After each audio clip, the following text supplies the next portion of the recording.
Hello students, welcome to Magnet Brains. This is Tazmeen Badhan, your science educator for class 9th and for class 10th. तो जैसे कि मैंने आपको अभी बताया बेटा कि मैं आप लोगों को पढ़ा रही हूँ क्लास 9th और क्लास 10th की साइंस, वो भी फुल कंप्लीट डिटेल्ड कोर्स के साथ जिसमें आपको मिल रहे हैं डेली प्रैक्टिस पेपर्स। स्टूडेंट्स अगर आप लोग सीबीएसई बोर्ड से आते हैं, हम आपको केजी से लेके क्लास 12 तक की free of cost classes provide कराते हैं।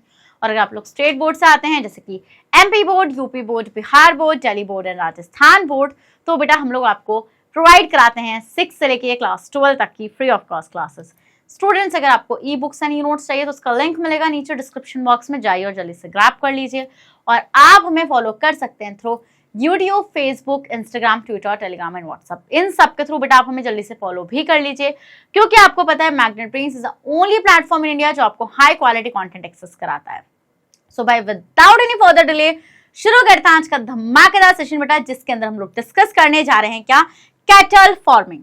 क्या कैटल फार्मिंग बेटा आज का हमारा मेन सेशन होने वाला है। तो कैटल फार्मिंग क्या है, कैटल्स क्या होती है बेटा, कैटल्स में आपके आती हैं काउज एंड बफलोज। आपको इनको पालना है, ठीक है, इनकी केयर करनी है और बेसिकली इनसे जो प्रोडक्ट्स मिलेंगे उनको इकोनॉमिक यूज में भी लेकर आना है। तो ये आज का हमारा मेन सेशन होने वाला है। तो फर्स्ट ऑफ ऑल बेटा हमने प्लांट्स वाले सारे पार्ट को खत्म कर दिया है। अगर आपने कोई भी सेशन मिस करा है so don't worry, the link is given in the description box, जाओ और जल्दी से क्रैप करो। सो अब आते हैं बेटा क्या आपका cattle farming, the branch of agriculture that deals with feeding. तो एनिमल हस्बेंड्री सबसे पहले आते हैं बेटा, एनिमल हस्बेंड्री क्या होता है। तो एनिमल हस्बेंड्री क्या होता है, एनिमल हस्बेंड्री एग्रीकल्चर की वो ब्रांच है जो डील करती है feeding, caring and breeding of domesticated animals. क्या, feeding, caring and breeding of domesticated animals, ये होता है आपको क्या बेटा, animal husbandry. So husbanding means to use a resource carefully और विदाउट वेस्ट। और हस्बेंडिंग का मतलब क्या होता है बेटा, जो आपके रिसोर्सेज हैं आप उनको यूज कर रहे हैं बिना वेस्ट करें, ठीक है। तो एनिमल हस्बेंड्री में जो आपके डोमेस्टिकेटेड एनिमल्स आते हैं, जिनको आप ब्रीड करते हैं, जिनके आप केयर करते हैं, जिनको आप फीड कराते हैं, ठीक है, वो हो जाएंगे जैसे आपका cattle production, poultry, fish farming और बी कीपिंग। क्या, कैटल प्रोडक्शन जिसमें आपके काउज और बफलोज आएंगे बेटा, पोल्ट्री में आपके आएंगे क्या, हैन, ये कॉक वगैरह, ये सारी चीजें आएंगी। फिश फार्मिंग में आएंगे फिशेस के लिए, और बेटा बी कीपिंग में आएंगे बीज, ठीक है। तो आपको सबके लिए 4 सेशन आएंगे। ये कैटल फार्मिंग आज का, फिर नेक्स्ट बस इस चैप्टर के 3 सेशंस बचेंगे बेटा, उसके बाद आपका चैप्टर हो जाएगा पूरी तरीके से खत्म। सो कैटल फार्मिंग पे आते हैं बेटा। In India cattle are next to land in use for farmers. बेटा इंडिया में हम ये देखते हैं कैटल्स में कौन आएंगे बेटा, आपकी काउज एंड बफलोज आएंगी, ठीक है, जो लैंड पर यूज की जाती है बेटा फार्मर्स के थ्रू, बहुत ज्यादा यूज इन्हें किया जाता है। Human beings domesticate them, human beings होते हैं जो इनको पालते हैं बेटा, किस लिए पालते हैं, for the milk and also for meet, leather and transportation. बेटा मीट के लिए, मिल्क के लिए, लेदर एंड ट्रांसपोर्टेशन के लिए, ठीक है, इन सब चीजों के लिए ह्यूमन बींग जो होता है वो इसको डोमेस्टिकेट करता है। This cattle raising is done to fulfil the specific needs for dairy, draft और डुअल पर्पसेस ऑफ ब्रीड्स, ठीक है। हम ये देखते हैं बेटा जो कैटल रेजिंग होता है ये एक स्पेसिफिक नीड्स को, किसकी, डेयरी नीड्स को, जैसे मिल्क और मिल्क से बनने वाले जितने भी प्रोडक्ट्स होते हैं, ड्राफ्ट और डुअल पर्पसेस ऑफ ब्रीड्स के लिए यूज किया जाता है इसको, ठीक है। डुअल पर्पसेस ऑफ ब्रीड्स और ड्राफ्ट्स क्या होता है बेटा, डेयरी ब्रीड एक ऐसी ब्रीड होती है जो मिल्क प्रोडक्शन के लिए यूज होती है, ठीक है। ड्राफ्ट ब्रीड एक ऐसी ब्रीड होती है बेटा जो एग्रीकल्चर टास्क के लिए यूज की जाती है, for the ploughing the fields वगैरह एंड ऑल, ठीक है, फॉर कैरी द मतलब materials from one place to another. And dual purposes breeds होती हैं बेटा जो आपका मिल्क भी देती हैं और आपका क्या मतलब कि एग्रीकल्चर टास्क में भी यूज में आ जाती हैं ये, ठीक है। तो generic name of cow is, आपके सिलेबस में बेटा जो एनसीईआरटी में बस नाम दे रखा है वो यही है, बॉस इंडिकस, ठीक है। Bos indicus is the scientific name of the cow. और बफलो का जो साइंटिफिक नेम होता है बेटा वो होता है आपका क्या, बुबालस बुबालिस, बुबालस बुबालिस, क्या, बुबालस बुबालिस, ठीक है। हम ही देखते हैं बेटा जो आपकी काउज होती हैं वो ड्राई एरिया के लिए अडेप्टेड है, ड्राई एरिया में वो आराम से रह लेती हैं, जैसे गुजरात और राजस्थान जैसा एरिया। जो बफलो होती है बेटा ये वेट एरियाज के लिए क्या होती हैं, वेट एरियाज में रह लेती हैं आराम से, वेट एरियाज के लिए काफी अडेप्टेड होती हैं, जैसे कि आपका river banks of Kerala, Bengal, Andhra Pradesh and Tamil Nadu, ठीक है। So breeds of cows, cows के कुछ ब्रीड्स देख लो, बट आपको याद कौन सी रखनी है, बॉस इंडिकस जो कॉमन ब्रीड है। तो cow are classified as draft, dairy and dual purposes, ठीक है। तो हम देखते हैं बेटा आपकी कुछ मल्टीपल कैटल ब्रीड्स आ जाती हैं यहाँ पे, जैसे गर, साहिवाल, रेड सिंधी, दियोनी, ठीक है। But you don't need to learn all these, सिर्फ क्यूरियोसिटी के लिए लेकर आई हूँ आपके लिए। सो आप पहले आते हैं बेटा ड्राफ्ट ब्रीड्स पर। ड्राफ्ट ब्रीड्स क्या होती हैं बेटा? ड्राफ्ट ब्रीड्स ऐसी ब्रीड्स होती हैं जिनका मीट काफी टफ होता है और ये कम से कम मिल्क देती है, मतलब ये यूज करी जाती हैं एग्रीकल्चरल पर्पसेस के लिए, ठीक है। So there meet is tough and they give little milk. बेटा इनका मीट जो होता है वो काफी टफ होता है एंड ये क्या करती हैं, ये बहुत ही कम मिल्क को देती हैं। Hence they are used as a beast of burden in various agriculture practices। बेटा इनको various agriculture practices में यूज किया जाता है, जैसे कि टिलिंग, अगर खेत को अगर आपको जोतना है तो उसके लिए आप यूज करेंगे इसको। Irrigation, in running the water wheel और पर्शियन व्हील्स। बेटा वाटर व्हील्स चलाने के लिए और पर्शियन व्हील्स चलाने के लिए इरिगेशन, आपको पता है ना, जब हम वाटर सप्लाई देते हैं तो उसमें हम इसको यूज करते हैं। कार्टिंग, कार्टिंग मतलब कि आपको अगर कोई स्पेसिफिक मटेरियल एक जगह से दूसरी जगह पहुंचवाना है तब आप इनको यूज कर लेते हैं।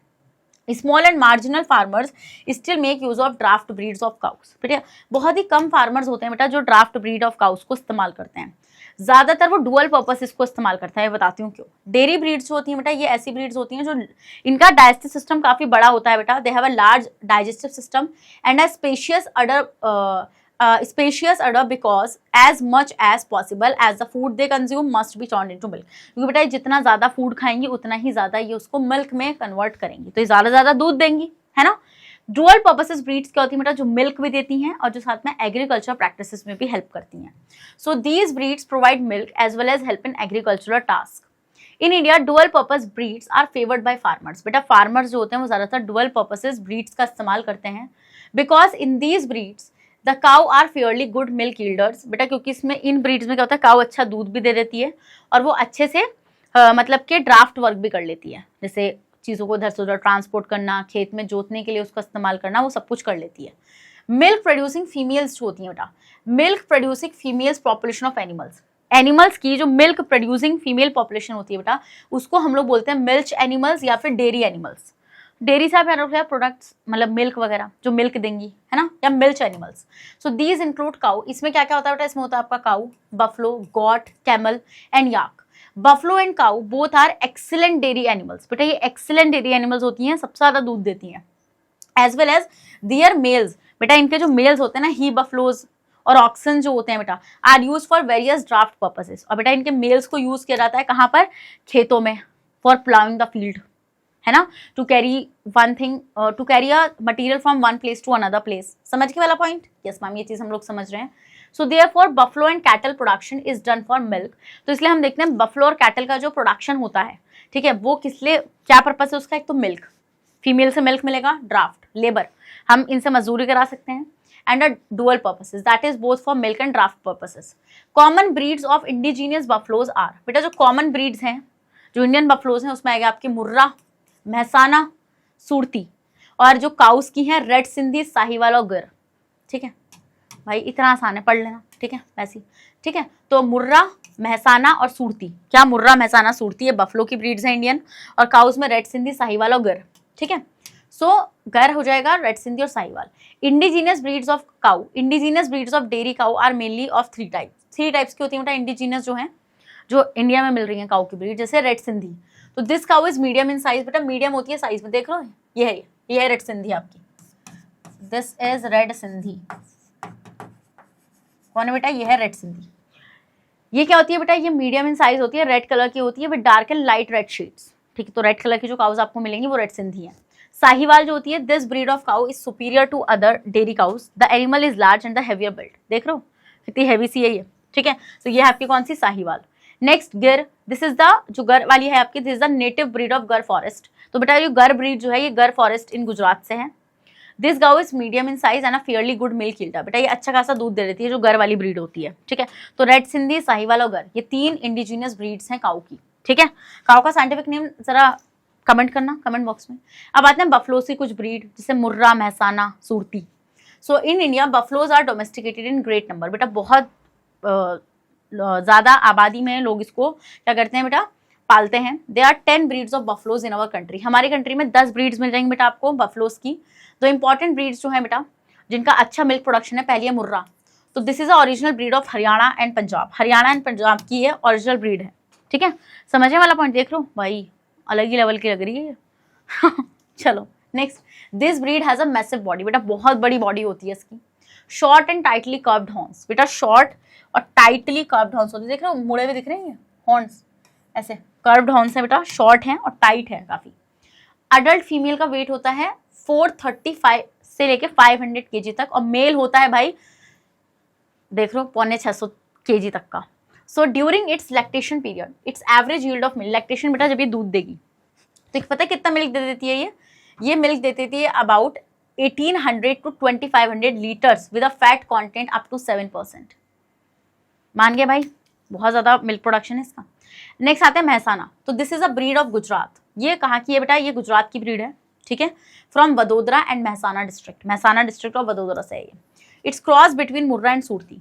ये बेटा क्रॉस है मुर्रा और सूरती का, मुर्रा और सूरती को मिलाया और ये बनाई है महसाना ब्रीड। यूजुअली ब्लैक और ग्रे कलर की होती है बेटा। Their milk production is about 1200 to 2500 litres, ठीक है। They are known for giving milk at a comparatively early age. बेटा ये कम ही एज में मिल्क देना शुरू कर देती हैं with regular breeding intervals. The bullocks he buffaloes जिनका एवरेज वेट 569 केजी का होता है are slow but good for heavy work. बेटा ये स्लो होते हैं बट भारी कामों के लिए आप इनका इस्तेमाल कर सकते हैं। फिर आते हैं Surti. This breed of buffalo is native of Kaira and Vadodara district in Gujarat. ये भी गुजरात से है बेटा। तो हमारी जो वो थी मुर्रा, वो थी पंजाब से। देख रहे हो, अरे यार तुम याद कर सकते हो ना, वो होता है ना पंजाबियों का क्या होता है, जल्दी बताओ मुझे कमेंट बॉक्स में। So black and brown eyes, black और ब्राउन कलर की होती है बेटा ये, eyes prominent, horns are sickle shaped ऐसे होते हैं, ऐसे सिकल शेप जैसे हॉर्न होंगे बेटा। इसका एवरेज मिल्क प्रोडक्शन होता है इसका 1600 से लेकर 1800 लीटर का। तो सूरती का कम है एज कम्पेयर टू महसाना और Murrah. Fat content of milk is about 8 to 12%, but इसका फैट कंटेंट अच्छा है, उसका फैट कंटेंट कम था। किसका? मुर्रा का। This breed of buffalo is capable of adjusting in other parts of the country. Next, quality of buffalo milk. Buffalo milk का बेटा quality कैसी होनी चाहिए? तो हम देखते हैं buffalo is potentially the most productive economic animal. सबसे ज्यादा बेटा मोस्ट प्रोडक्टिव इकोनॉमिक एनिमल होता है ये। It has an exceptionally long productive life of 20 years. बेटा 20 साल तक जिंदा रह सकती है। Also buffalo milk is richer in fat. बेटा बहुत ज्यादा फैट इसके मिल्क में होता है एज कम्पेयर टू काउ, है ना। Tocopherol, vitamin E, proteins, calcium, phosphorus and contain low sodium. Low sodium रहता है, लो पोटासियम एंड कोलेस्ट्रॉल रहता है। Buffalo milk is ideal for making milk products. बेटा बफलो मिल्क को आप मिल्क प्रोडक्ट्स बनाने में यूज कर सकते हैं, जैसे कि आपका खोया हो गया, रबड़ी हो गई, दही हो गई, घी हो गया, and is always in a great demand. और आपको पता है मार्केट में ही आपकी ग्रेट डिमांड्स में रहते हैं। Milk in comparison to other food products from animals such as egg and meat contain all the major food constants such as carbohydrate, protein, fats, minerals and waters. बेटा milk में ये सारी चीजें आपकी present होती हैं। सर्टेन विटामिन भी होती हैं, जैसे आपका vitamin A and D R also present in milk which is very useful for the bones, ठीक है। बोन्स के लिए आपका विटामिन डी अच्छा होता है। Their nutritional value of animal product is given. देखो अब यहाँ पे इसकी न्यूट्रिशनल वैल्यू आप देख रहे हो। जैसे आप देख रहे हो बेटा यहाँ पे हम बात करें एनिमल प्रोडक्ट में से, जैसे आप देख रहे हो ये देखो आप यहाँ पे आप देख रहे हो मिल्क जो है काऊ का जो मिल्क है बेटा उसमें फैट है 3.6%, ठीक है। और प्रोटीन है बेटा कितना? 4%। शुगर है इतनी, मिनरल्स, वाटर एंड वाइटामिन्स, ये सारे वाइटामिन्स आपको मिल जाएंगे बेटा यहाँ पे। और जो आपके प्रोडक्ट्स हैं एनिमल प्रोडक्ट, जैसे एग है तो एग में फैट होता है 12% का, प्रोटीन 13, ठीक है, शुगर नील है, होती नहीं है, एंड आपके मिनरल्स बता रखे हैं यहाँ पे, ठीक है। मीट और फिश में भी आपके यहाँ पे यही चीज़ बता रखी है, ठीक है। मीट में सबसे ज़्यादा आपका क्या बता रखा है? प्रोटीन बता रखा है। सबसे ज़्यादा एग में फैट बता रखा है। तो ये सारी चीज़ आपको याद रखनी है। Breed improvement for higher production of milk. तो बेटा आपने ये सब देख लिया कि भाई बफलो की कौन सी ब्रीड्स हैं, काउस की कौन सी ब्रीड है, क्यों बफलो का मिल्क अच्छा है, क्योंकि उसमें बहुत सारी चीज़ें प्रेजेंट हैं डेयरी प्रोडक्ट्स बनाने में, इसलिए उसको यूज़ किया जाता है क्योंकि उसका protein, calcium, phosphorus, low sodium, low आपकी ये सारी चीज़ें प्रेजेंट होती हैं। Breed improvement of higher production of milk. बेटा मिल्क का ज़्यादा प्रोडक्शन के लिए आपने ब्रीड को इम्प्रूव कराया, जैसे कि हम देखते हैं, चलिए। So student, milk production for milching animals. Milching animals कौन से होते हैं बेटा? ऐसी फीमेल्स पॉपुलेशन एनिमल्स की जो मिल्क देती हैं। On their lactation period, milk production of milching animals depends on its lactation period. वो उनके मिल्चिंग एनिमल्स जो होते हैं उनके लैक्टेशन पीरियड पर डिपेंड करता है कि वो कितना मिल्क देंगी। जैसे कि period of milk production between birth of a young one and the next pregnancy. For example lactation period of some indigenous breeds cows are follow. जैसे रेड सिंधी है तो रेड सिंधी 231 to 345 डेज तक मिल्क देती है। साहिवाल इतना देती है, गर इतना देती है। So milk production can be increased by increasing lactation period. आप मिल्क प्रोडक्शन को बेटा इनके लैक्टेशन पीरियड को बढ़ाकर इंक्रीज कर सकते हो। For achieving this target the technique of selective breeding has been used. बेटा इस टारगेट को अचीव करने के लिए आपको कुछ सिलेक्टिव ब्रीडिंग का इस्तेमाल करना पड़ेगा। In India the poor genetic material of most of the livestock is one of the prime reason for the meagre produce. Efforts are underway to improve the yield by the development of a new and better varieties of livestock by the practice of selective breeding. This involves mating parents of different varieties, each having a some desired trait, which are then passed to the offspring. The different desired trait or characteristic of the parent generally chosen for breeding of are the following. तो क्या simple से एक चीज याद रखो आप लोग, ठीक है, सिंपल से आप एक चीज याद रखोगे, वो चीज ये होगी कि अगर आपको इम्प्रूव करना है ना वैरायटी को, क्या अगर आपको वैरायटी को इम्प्रूव करना है बेटा, तो सबसे इंपॉर्टेंट चीज आपको ये देखनी पड़ेगी वहां पर कि भाई वैरायटी को इम्प्रूव करते टाइम आप जो कैरेक्टर्स दे रहे हो वो सुपीरियर होने चाहिए, ठीक है। मान लो आप एक ऐसी काऊ बनाना चाहते हो, ऐसी बफलो बनाना चाहते हो जिसमें एक मेल जो है वो काफी स्ट्रॉन्ग है, उसका मीट प्रोडक्शन अच्छा है, और जो फीमेल है उसका मिल्क प्रोडक्शन बहुत अच्छा है, तो आप ये दो डिजायर्ड कैरेक्टर एक में ले आओ, फिर देखो आप उसका मीट प्रोडक्शन भी अच्छा और उसका क्या आपका क्या बोल सकते हैं, मिल्क प्रोडक्शन भी अच्छा। Tolerance to climatic conditions, lactation period अच्छा होना चाहिए बेटा, high yield to produce milk, milk ज्यादा देना चाहिए, डिजीज से रेजिस्टेंस होना चाहिए, प्रॉपर एज रिप्रोडक्शन की होनी चाहिए, गुड हेल्थ होनी चाहिए बेटा, जनरल अपीयरेंस होनी चाहिए। ब्रीडिंग का मतलब क्या होता है बेटा, रिप्रोड्यूस। ब्रीडिंग का मतलब क्या होता है, reproduce. In case of animal breeding is done to obtain animals with desired characters, वही मैंने आपको बताया, अपने डिजायर्ड कैरेक्टर्स को मिलाओ, और जो आप इसी को तो हम लोग ब्रीडिंग बोलते हैं। The two individual of desirable characters can be selected as parents, they are then crossed to obtain new breeds of animals, example by cross breeding of a cow of a low milk. तो वो बोल रहे हैं ना, अगर आपको एक breeding animal बनाना है, एक ब्रीड बनानी है एनिमल की, तो आप क्या करो, जैसे मान लो आपके पास एक काउ है जो लो मिल्क यील्ड देती है, आप उसकी एक ऐसे मेल के साथ वो करा दो with a male of bull of high milk yielding breed, ठीक है, we get a new breed of cow which produce more milk. तो हमें क्या मिल जाएगी बेटा, हमें एक ऐसी काउ मिल जाएगी जो ज्यादा मिल्क दे पाएगी। So in fact, the production of milk from our indigenous dairy breeds of cow comes to an average 6 to 8 liters per day. बेटा जो हमारी इंडिजीनस डेयरी ब्रीड्स हैं काउस की, वो हमें 6 से लेकर 8 लीटर तक मिल्क दे देती हैं per day. Whereas exotic breeds जो है काउ की बेटा, वो एवरेजली बता रही हूँ मैं 60 लीटर्स ऑफ मिल्क देती है इन अ डे। भाई कितना ज्यादा डिफरेंस है, 60 लीटर और 6 से 7 लीटर में कितना फर्क होता है। The lactation period of exotic breed is relatively longer. बेटा ऐसा क्यों होता है, क्योंकि इनका लैक्टेशन पीरियड ज्यादा होता है than our indigenous breeds. To improve the production of milk of our indigenous cows, cross-breeding program has been undertaken at a number of research center in our country. तो बेटा हम भी चाह रहे हैं कि भाई जितना exotic breeds दे रही हैं मिल्क का प्रोडक्शन, इतना हम हमारी इंडिजिनस भी दें। बट वो कैसे देंगी बेटा, वो देंगी कैसे, वो देंगी जब आप मतलब के सिलेक्टिव प्रोग्राम्स आप कराइए, मतलब कि आप क्या करिए, आप ब्रीडिंग प्रोग्राम्स को चलाइए, ठीक है। तो methods of breeding animal, there are 2 methods of breeding animals, natural method और आर्टिफिशियल मेथड, ठीक है। तो नेचुरल मेथड ऑफ ब्रीडिंग में हम देखेंगे, it is a traditional method of breeding, सबसे पुराना मेथड ऑफ ब्रीडिंग है ये। It takes place by cross breeding between the desi and the bull of high milk yielding exotic breed by the natural physical mating process during the heat period. बेटा जब cow heat period पे हो तो आप उसका किससे, एक एक्सोटिक ब्रीड से या फिर एक ऐसी ब्रीड से, एक्सोटिक ब्रीड जो बाहर वाली ब्रीड हो जिसका मिल्क प्रोडक्शन अच्छा हो, यील्ड अच्छा हो, उससे आप क्रॉस करा दीजिए जब काउ आपकी हीटिंग पर हो। तो ये नेचुरल मेथड है, ठीक है। The yield of milk and a prolongation of a lactation period have a significantly improved in successful cross breeds. Improved cross breeding programmes has been widely extended to entire country by the process of artificial insemination. Artificial insemination क्या करो बेटा, artificially semen पकड़ो mail का और female की body में insert कर दो, ठीक है। तो हम देखेंगे बेटा यहाँ पे milk production during lactation period by various breeds of cow, जैसे साहिवाल जो है बेटा उसका एवरेज मिल्क प्रोडक्शन कितना होता है, 2800 लीटर्स का होता है, लैक्टेशन पीरियड है उसका 300 दिन का, ठीक है। फिर हम देखते हैं बेटा आपका क्या, फ्रिजवॉल जो है 5000 लीटर दूध देती है, एवरेज होता है 26 डेज का, और हॉलस्टेन फ्रीजन जो है बेटा ये 16000 लीटर दूध देती है और इसका ये 365 डेज आप इसका लैक्टेशन पीरियड रहता है। आर्टिफिशियल मेथड ऑफ ब्रीडिंग में क्या होगा बेटा, scientifically this method is called artificial insemination. आप साइंस के अकॉर्डिंग मतलब आप आर्टिफिशियली मेल का स्पर्म जो है वो फीमेल की बॉडी में इंसर्ट कर रहे हो, ठीक है। So the process of injecting the semen obtain from desired male bull से आपको सीमन लेना है बेटा जिसका हाई मिल्क यील्ड है, ठीक है, और मतलब कि उसके पास जीन्स हैं हाई मिल्क वाले, और a reproductive tract of a female animal during heat period. और आपको क्या करना है बेटा, जब फीमेल हीट पीरियड पर होगी उस टाइम पर उसकी बॉडी में आपको इंसर्ट करना है, इसको हम लोग बोलते हैं artificial insemination. So it generally gives improved breed. इससे क्या होगा बेटा, आपको एक इम्प्रूव ब्रीड मिल जाएगी। This method is widely use to improve the qualities of cow, buffaloes, poultry, horse, sheep, goats and pig. बेटा इन सब की क्या वेराइटीज को इम्प्रूव करने के लिए, इन सब की क्वालिटीज को इम्प्रूव करने के लिए आर्टिफिशियल इंसेमिनेशन के मेथड को यूज किया जाता है, जिसमें क्या होता है, इसमें मेल पार्टनर का सीमन आप आर्टिफिशियली इंसर्ट कर रहे हो तो फीमेल की बॉडी में। समझ गए वाला point? Yes ma'am. Technique of artificial insemination, the semen of a healthy, अब देखो क्या होता है इसमें, जो आपको सीमन लेना है, ठीक है, जिसमें स्पर्म वगैरह होंगे, and a tough animal of high yielding breed is collected and preserve by freezing और केमिकल मेथड्स। बेटा आप उनको फ्रीज कर लो या प्रिजर्व कर लो केमिकल मेथड्स की हेल्प से। अब ये जो प्रिजर्व सीमन है बेटा, प्रिजर्व सीमन मतलब कि खराब नहीं होना चाहिए वो, is then injected artificially into genital tract of the female animal during fertility.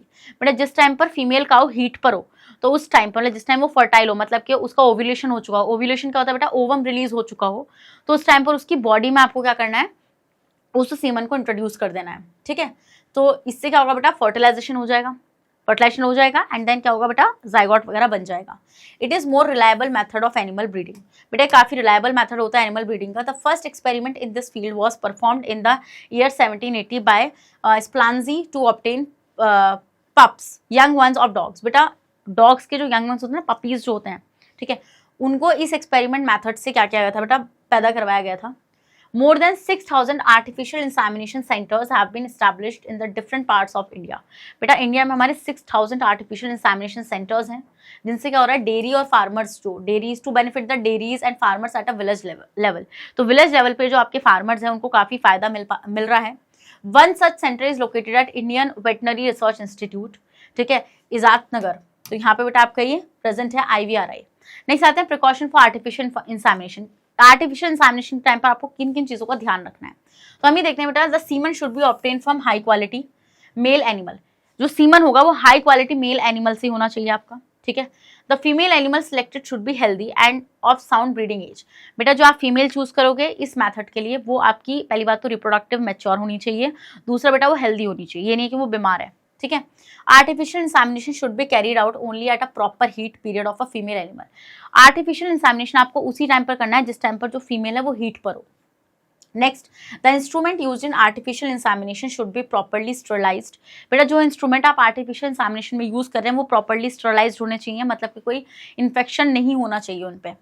Proper technique should be use for artificial insemination. और प्रॉपर टेक्निक का आपको इस्तेमाल करना है, एनिमल की जान पर बात नहीं आनी चाहिए। एडवांटेज ऑफ आर्टिफिशियल इंसेमिनेशन, क्या क्या एडवांटेजेस होंगे बेटा आर्टिफिशियल इंसेमिनेशन के, तो bulls of selected breeds are kept in climatic conditions most suitable for their healthy living. तो बेटा सबसे इंपॉर्टेंट चीज है कि भाई कि आर्टिफिशियल इंसेमिनेशन से जो आपके बच्चे बनेंगे वो काफी हेल्दी होंगे, क्योंकि आप जो ब्रीड्स यूज कर रहे हो आपके डिजायर्ड कैरेक्टर्स हैं। The bulls are reared in most hygienic conditions. बेटा सबसे पहली बात तो कि आप जो बुल्स ले रहे हो सिलेक्टेड स्पीशीज के, आप उनको अच्छी क्लाइमेटिक कंडीशंस में रख रहे हो जिससे वो हेल्दी लाइफ जी पाएंगे। फिर bulls are reared in most hygienic condition. बेटा बहुत आपने हाइजीनिक प्लेस उनको दिया, मतलब कोई गंदगी नहीं है, ठीक है, मतलब एक्सपर्ट का सुपरविजन है वहाँ पे। Through selective breedings animals of desired characters can be raised. सबसे इंपॉर्टेंट चीज बेटा कि आपको एक डिजायर्ड कैरेक्टर्स का एनिमल मिल जाएगा। डिजायर्ड कैरेक्टर का एनिमल का मतलब क्या है, जो कैरेक्टर आप एक उसमें चाहते थे ब्रीड में वो आपको मिल जाएगा। जैसे आप चाहते थे कि भाई हमें एक ऐसी ब्रीड मिल जाए जिसका मिल्क प्रोडक्शन अच्छा हो और जिसका मीट प्रोडक्शन भी अच्छा हो, तो आपको मिल जाएगा अगर आप ये दो डिजायर्ड कैरेक्टर्स को एक साथ ले आएंगे तो। It is economically that is cheaper because semen from a single bull can be used to impregnate several thousands of cows। बेटा ये क्या है, ये चीपर होता है काफी, मतलब आप एक बार अगर आपने एक सिंगल बुल से अगर सीमन लिया है तो आप 3000 काउस को फीमेल, मतलब 3000 काउस को प्रेग्नेंट कर सकते हो। Semen can easily be transported even to remote places. Semen को आप इजिली बेटा ट्रांसपोर्ट कर सकते हो एक प्लेस से दूसरे प्लेस पर। समझ के वाला पॉइंट आप लोग? Yes ma'am. Next, high quality semen is available all the time. बेटा हाई क्वालिटी सीमन हमेशा आपके पास अवेलेबल होगा हर प्लेस पर। So however high quality bull is not always available at all places. But high quality bull हर जगह तो नहीं प्लेस होगा, बट सीमन हर जगह हो सकता है। High quality semen is available all the time, ठीक है, समझ में आया वाला पॉइंट आप लोगों को? This method is more reliable and hygienic than the natural method of breeding animals by mating. It give a high chance of successful fertilization. बेटा इससे क्या होता है, high chance of successful fertilization हमें देखने के लिए मिलता है, क्योंकि आराम से आप सीमन इंट्रोड्यूस करो भाई, फीमेल हीट पर होगी, ओव्यूलेशन हो जाएगा, उसका एग से स्पर्म मिलेंगे और बेबी बन जाएगा, जाइगोट वगैरह बन जाएगा। नेक्स्ट आते हैं farm management practices.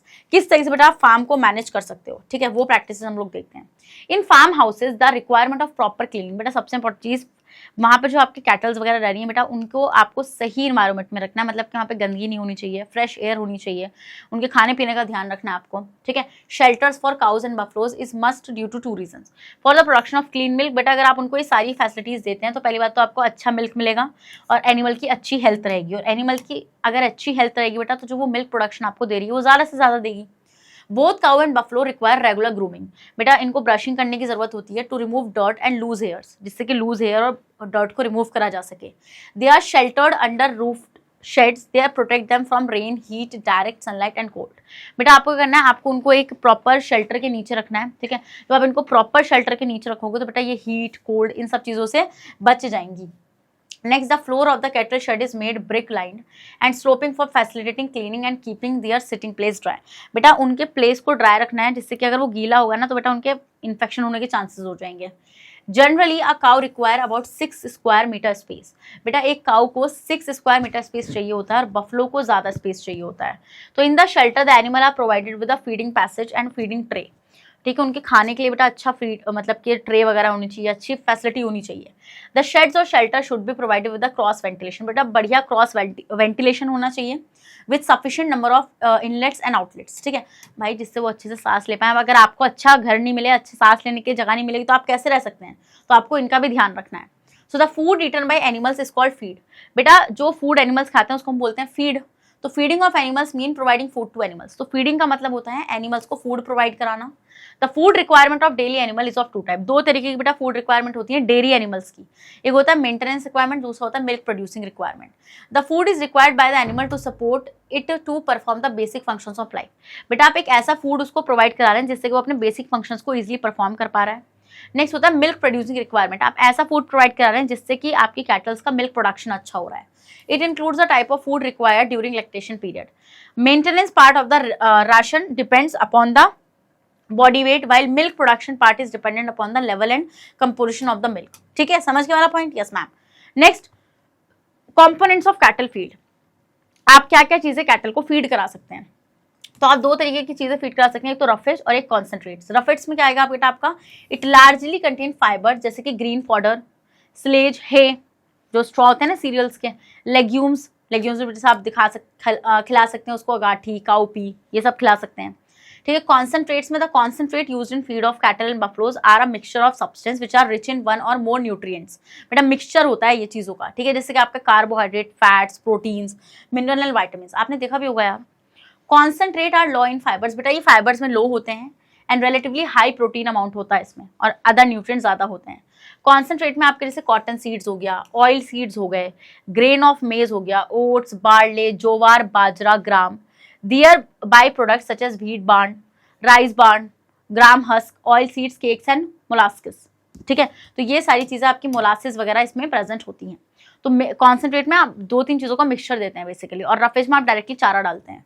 So the dairy cattle is given a balanced ration. बेटा जो डेयरी कैटल्स होते हैं उनको एक बैलेंस्ड राशन देना पड़ता है विच कंटेन ऑल न्यूट्रिएंट्स, जिनमें सारे न्यूट्रिएंट्स होने चाहिए, ठीक है, in a proportionate amount. A ration is the amount of food which is given to the animal during a 24 hours period। बेटा राशन आपका एक वो अमाउंट ऑफ फूड है जो आपको 24 आवर के पीरियड में देना ही देना है। The daily average feed of a cow is given low. तो आपको कितना फीड देना है बेटा? जैसे ग्रीन फॉडर और ड्राई ग्रासेस हैं, अबाउट 15 से लेकर 20 किलो। कितनी बेटा? 15 से लेकर 20 किलो देनी है आपको, रोज चारा इतना देना है।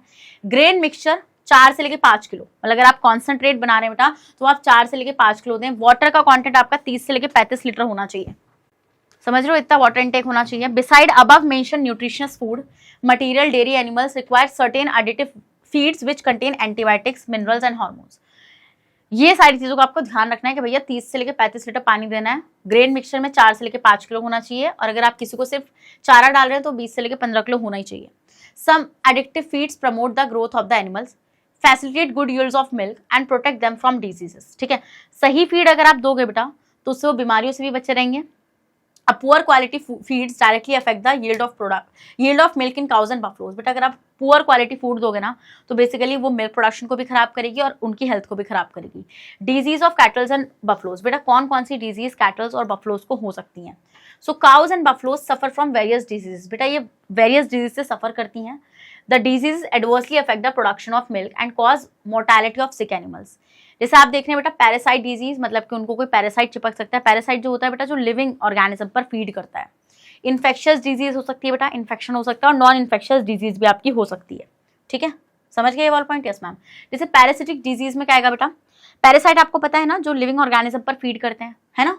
तो बेटा ये आपके एक्सटर्नल और इंटरनल कुछ भी हो सकते हैं। एक्सटर्नल में जैसे फ्लीज हो जाती हैं काऊ के ऊपर, है ना, लाइस हो जाती हैं, जुएं हो जाती हैं, ब्लड सकिंग लाइस, टिक्स और माइट्स हो जाती हैं। They live on skin of cows. बेटा वो काउज और बफलोज की स्किन पर रहती है और उनको स्किन डिजीज हो जाती है।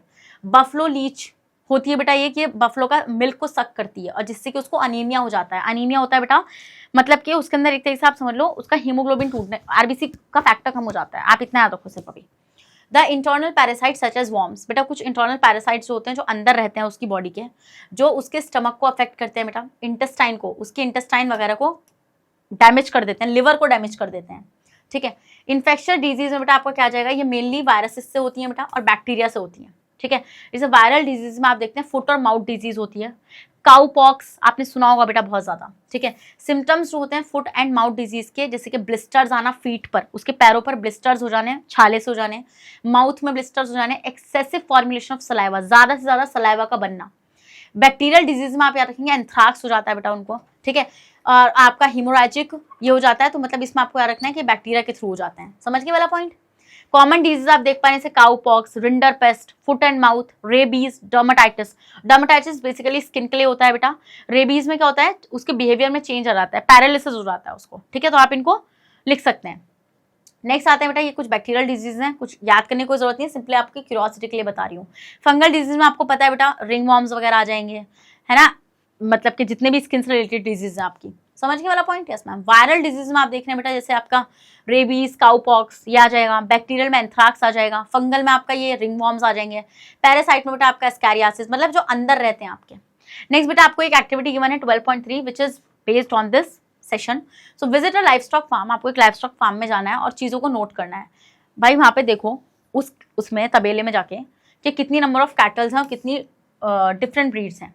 ठीक है, number of cattles and number of different breeds, amount of daily milk production from the different breeds, और बेटा कितना अमाउंट वो मिल्क देती हैं। तो ये बेटा आपको पूछना पड़ेगा जो वहाँ पे उनके केयर टेकर हैं कि भैया कितना अमाउंट ऑफ मिल्क देती हैं। तो ये आपके लिए एक तरीके से आप बोल सकते हैं एक प्रोजेक्ट टाइप है। ठीक है, और आप ये जाके काम कर सकते हैं। तो students are expected to perform this activity on their own, और ये आप खुद से अपने बेसिस पर करिए, क्योंकि बेटा आपको पता है ये मैं नहीं करा सकती। अब मैं किसी तबेले में आपको लेकर जाऊँ तो मैं करा सकती हूँ, अगर मैं ऑफलाइन आपके साथ होती तो मैं इसको बिल्कुल कराती। तो student this is all about for this session. I hope आपको सेशन अच्छे समझ में आया है। अगर समझ में आया तो इसी बात पर रेड हार्ट कमेंट करिए और सेशन को भी लाइक कर दीजिए। आपको पता है बेटा magnet brains is the only platform in India जो आपको हाई क्वालिटी कंटेंट एक्सेस कराता है बेटा, वो भी बिल्कुल फ्री ऑफ कॉस्ट। अगर आप सीबीएसई बोर्ड से आते हैं, हम आपको केजी से लेके क्लास 12 तक की free of cost classes provide कराते हैं। और अगर आप लोग स्टेट बोर्ड से आते हैं जिसकी MP board, UP board, Bihar board, Delhi board and Rajasthan board बेटा, तो हम आपको प्रोवाइड कराते हैं 6 से लेके क्लास 12 तक की free of cost classes. Students अगर आपको e books and e notes चाहिए उसका लिंक मिलेगा नीचे डिस्क्रिप्शन बॉक्स में, जाओ और जल्दी से ग्रैब करो। और बेटा अब हम लोग इस चैप्टर के बिल्कुल एंड पर ही चल रहे हैं। हमारा नेक्स्ट सेशन रहेगा पोल्ट्री का, उसके बाद रहेगा बेटा फिश फार्मिंग, और उसके बाद रहेगा बेटा क्या आपका बी कीपिंग। उसके बाद आपका चैप्टर पूरी तरीके से खत्म हो जाएगा और क्लास 9 की बायो भी मेरी तरफ से खत्म हो जाएगी। और आपको पता है बेटा उसके बाद हम लोग क्या करेंगे, क्वेश्चन आंसर वाला पार्ट करेंगे। देखो ये चैप्टर जो है बेटा, इस चैप्टर में आपको ज्यादातर चीज़ों को लर्न करना है। अगर आपका लर्निंग प्रोसेस अच्छा रहेगा ना बेटा इस चैप्टर के साथ, तो आई मेक श्योर आपको बिल्कुल भी प्रॉब्लम नहीं आने वाली है। आपको बहुत अच्छे से आप इन सारी चीज़ों को कवर कर सकते हैं, इतनी मैं आपको गारंटी दे रही हूँ। बट आपका लर्निंग प्रोसेस सही होना चाहिए। देखो इस चैप्टर में मैं आपको समझाऊँ क्या, मतलब मैं सिर्फ आपको चीज़ें क्लैरिफाई कर सकती हूँ कि भाई ये होता है, ये होता है, ये होता है। उसके बाद बेटा आपको लर्निंग प्रोसेस इसका करना पड़ेगा। जैसे बहुत सारे स्टूडेंट्स को डाउट होता है मैम हम लोग नोट्स कहाँ से लें, तो बेटा नोट्स आपको लिंक नीचे डिस्क्रिप्शन बॉक्स में, वहां से आपको इजीली मिल जाएगा। तो अब मैं मिलूंगी बेटा आपसे नेक्स्ट सेशन में, जहां पर हम लोग डिस्कस करेंगे बेटा किसको, हम लोग डिस्कस करेंगे आपका पोल्ट्री को। तो जब तक अपना ख्याल रखिएगा, बने रहेगा मेरे साथ मैग्नेट ब्रेन्स पर। Thank you so much.